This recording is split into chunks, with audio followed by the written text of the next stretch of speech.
నేను చెప్పే నవ్వుతా చెప్తున్నా తేలిగ్గా తీసుకుంటారేమో, సీరియస్గా చెబితే బాగుండదని కొంచెం నవ్వుతా చెప్తున్నా.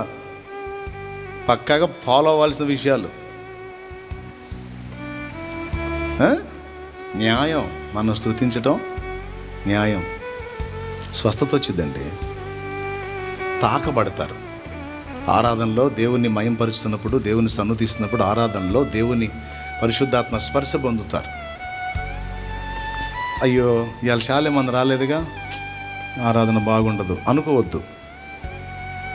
నాకు తెలుసు మీ ఫీలింగులు, నాకు తెలుసు, అందుకే చెబుతున్నాను నేను. కొంతమందికి లోపల ఇన్సైడ్ ఫీలింగ్ అనమాట. శాలేమన్ లేడే, శాలేమన్ ఉంటే ఆరాధన బాగుంటుంది, శాలేమన్ లేడే వాళ్ళు మనుషులు కాదండి. వాళ్ళు నిలబడి దేవుడిని ఆరాధిస్తున్నప్పుడు దేవుడు పరవశుడే వస్తాడు. మరి ప్రపంచంలో జరుగుతున్న సంఘాలన్నింటిలో శాలేమన్నే పడుతున్నాడు ఏంది?